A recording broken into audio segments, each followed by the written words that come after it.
At 2:17 a.m., Luna's phone buzzed sharply, pulling her from a restless sleep. Groggily, she reached for it, her heart skipping a beat as she registered the notification. Motion detected at your front door. With a hesitant swipe, she opened the security app, the screen illuminating her anxious face. At first, the grainy night vision image revealed nothing but the shadowy outline of her porch. Then, a figure moved, a man, hooded and hunched, standing just inches from her door. He leaned toward the doorknob, his gloved hand twisting it slowly as though testing the lock. S' breath hitched, and she froze, her mind racing. She had double-locked the door before bed, hadn't she? The man stepped back, peering directly into the camera. Though his face was partially obscured, his movements were deliberate, almost taunting. He lifted a finger to his lips in a chilling gesture, signaling for silence. S' stomach churned as she realized this wasn't a random act of curiosity. This man knew exactly what he was doing, and he wasn't in any hurry to leave. The silence of the moment was shattered by the faint creak of the floorboard in her hallway. S' pulse quickened as dread pulled in her chest. She wasn't alone in the apartment. Or was her mind playing tricks on her? Her hand hovered over the call police button, but before she could press it, the man on the screen turned sharply. His head fell back for a split second, exposing part of his face. Gasped as a flicker of recognition struck her. She had seen him before. Somewhere in the back of her mind, the pieces of a sinister puzzle were beginning to come together. Had always been independent, a trait shaped by years of living alone and relying on herself. At 29, she was a graphic designer with a quiet, predictable routine. She spent her weekdays working from her cozy one-bedroom apartment in the suburbs, a neighborhood lined with neat lawns, quiet streets, and the occasional stray cat wandering by. By all accounts, the area was safe, almost too quiet at times. Often joked that the only excitement came from the occasional raccoon tipping over trash bins. But something about the stillness of her street after dark made her uneasy, even before that fateful night. The apartment complex, built in the early 90s, had an odd charm with its faded brick walls and creaky wooden staircases. Her unit, perched on the second floor, offered a partial view of the parking lot. She often found herself glancing out at it, reassured by the motion sensor lights that flickered on whenever someone passed by. Little did she know, those lights would soon become a source of dread. It started on an otherwise ordinary Tuesday evening. Had parked her car in her usual spot, tired after a long day of back-to-back client calls. As she approached her vehicle to grab her groceries, a man appeared seemingly out of nowhere. "Hey," he called out, his tone friendly but firm. "I just wanted to let you know, I think someone was messing with your car earlier. Saw a couple of kids hanging around here, looking sketchy." Turned to face him, her keys gripped tightly in her hand. The man appeared to be in his late 30s, wearing a plain black hoodie and jeans. His demeanor seemed casual, even helpful, but something about his piercing gaze unsettled her. "Oh, thanks for letting me know," she replied cautiously, glancing at her car. Nothing seemed amiss, and the doors were still locked.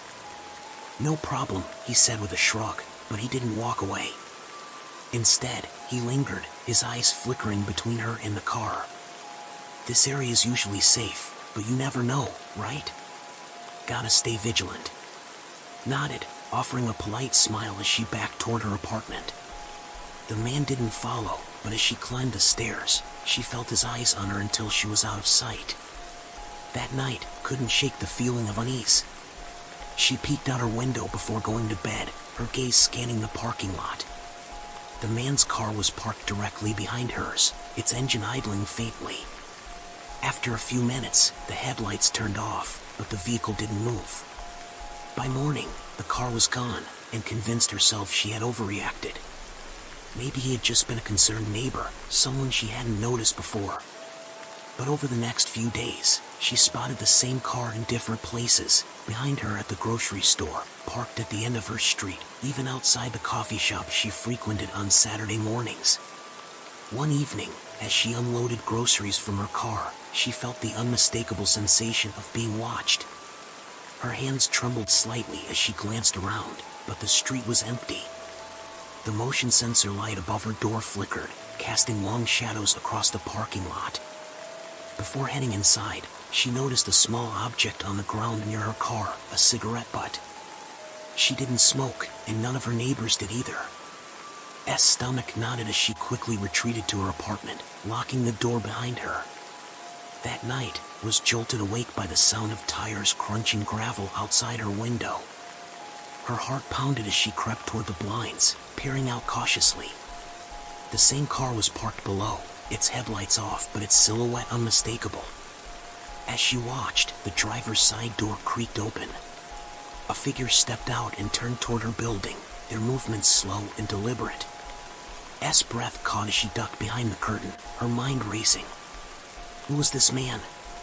And why did it feel like he was always one step closer? Over the next week, the unsettling incidents grew more frequent and brazen. The man's car was no longer just parked nearby, it seemed to follow wherever she went. At first, it was subtle. She'd see the familiar vehicle a few blocks behind her on her way to work or parked at the far end of the grocery store lot.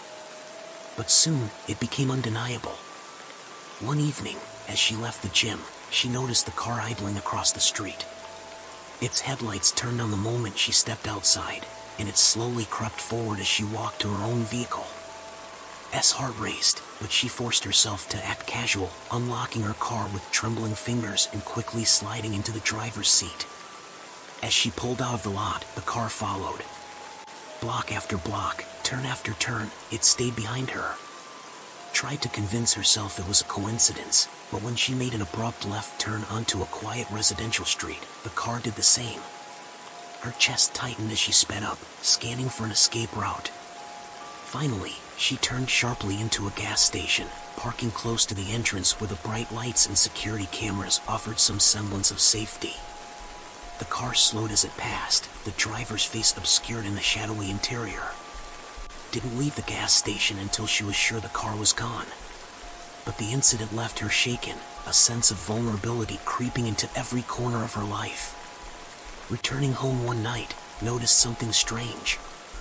Her doormat was slightly askew, as though someone had moved it. She shrugged it off at first, blaming the wind or a neighbor's careless step. But the next day, she found faint scuff marks near her door handle, scratches that hadn't been there before. The final straw came when she discovered a note tucked under her windshield wiper. The words were scrawled in uneven handwriting. "Nice car. Be careful where you park it." Her stomach churned as she scanned the empty parking lot, feeling exposed and vulnerable. The note was vague enough to be brushed off as a prank, but couldn't shake the feeling that it was more personal. Her once comfortable apartment now felt like a cage. She double-checked the locks on her doors and windows each night, even going so far as to wedge a chair under the doorknob for extra security. She installed a basic security camera by her front door, its small red light blinking reassuringly in the darkness. Despite these precautions, S' unease continued to grow. She began sleeping with her phone clutched in her hand, her mind racing with worst-case scenarios. Every creak of the floorboards, every gust of wind rattling the windows, made her jump. The man's presence was suffocating, even when he wasn't physically there. She started seeing his car everywhere, in her apartment complex, at the coffee shop, even on her way to work. Each time, the car seemed to disappear the moment she tried to get a closer look. One night, was startled awake by the piercing beep of her security camera alert. She fumbled for her phone, her hands shaking as she opened the app. The grainy footage showed the man standing at her front door, his hood pulled low over his face. He was closer than ever, his gloved hands hovering near the lock. S' breath caught in her throat as she watched him crouch down, fiddling with something out of view. He was trying to pick the lock. Heart pounding, dialed 911, whispering urgently into the phone. The dispatcher's calm voice tried to reassure her, but it was hard to feel safe when the man was just inches away from entering her home. Before the police arrived, the man stood up abruptly, as if sensing he was being watched. He turned to face the camera, his hood falling back slightly to reveal part of his face. S' stomach dropped as she realized she had seen him before. He was the same man who had warned her about the car break-in weeks ago. The man smirked at the camera, raised a single finger to his lips in a chilling gesture, and disappeared into the night. When the police arrived, there was no sign of him. But the sense of safety she once had was gone, replaced by a gnawing fear that he wasn't finished yet. Days passed, and lived on edge, her life consumed by paranoia. She altered her routines, avoided her usual haunts, and even took time off work to stay indoors.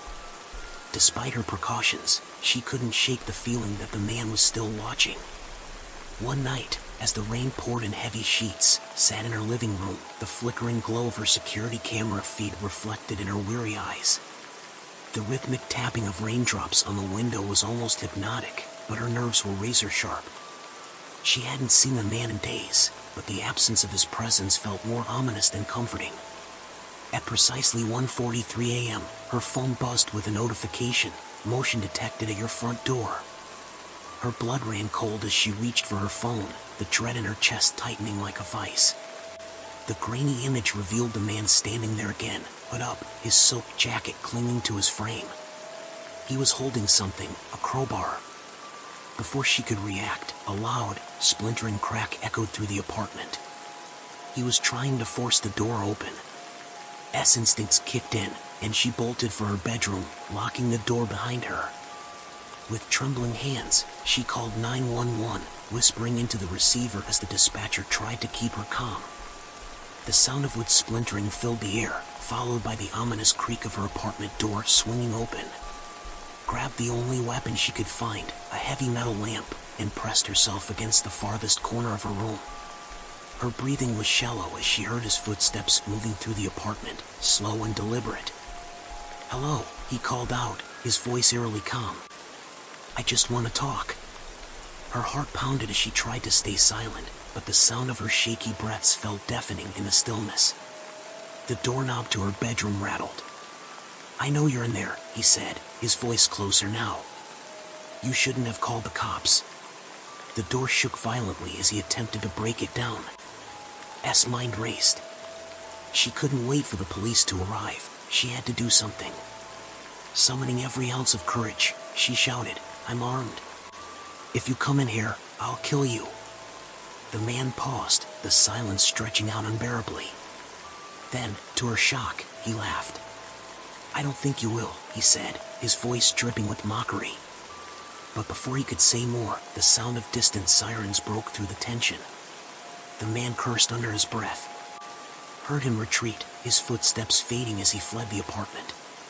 When the police arrived minutes later, they searched the area but found no trace of the man. Described him in detail, but her description brought only blank stares. "We'll keep an eye out," one officer assured her, but their words did little to ease her fears. The following day, decided to stay at a friend's house while she considered moving. As she packed, she noticed something on her kitchen counter, a folded piece of paper she was certain hadn't been there before. With trembling hands, she unfolded it. The message was simple but chilling. "You're lucky tonight. See you soon." Moved out of the apartment within a week, cutting off all ties to her previous routine and notifying only close friends of her new address. The police increased patrols in the area, but the man was never caught. Months passed, and the terror of those nights began to fade. But remained vigilant, her doors and windows fortified with every security measure she could afford. Late one night, as she sat on her new couch with a book in hand, her phone buzzed. She glanced at the screen, her stomach dropping at the notification, "Motion detected at your front door." With shaking fingers, she opened the app. The screen revealed nothing but her empty porch, rain softly falling in the background. Let out a shaky breath, closing her phone. But as she turned off the light to head to bed, she failed to notice the faint outline of a figure in the corner of the porch camera, just outside the frame. Lived her life with a constant, uneasy awareness of her surroundings. Though she had moved, fortified her new home, and taken every possible precaution, the fear never fully left her. There was always that nagging feeling, the possibility that the man was still out there, watching from the shadows. One night, months after she'd left her old apartment behind, was on her way home from work.